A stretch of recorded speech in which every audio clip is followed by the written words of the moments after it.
IQ 50,000 টাকা দিয়ে নিয়ে এলো তাদের নতুন স্মার্টফোন আইকিউ নিও 9।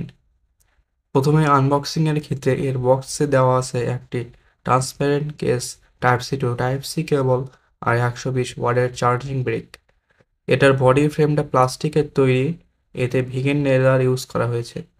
এই ফোনটি দুটি কালারে লঞ্চ করেছে আইকিউ, যেটি লাল সাদা সেটিকে তারা বলছে ফেরি রেড, আর যেটি কালো সেটিকে তারা নাম দিয়েছে কঙ্করর ব্ল্যাক।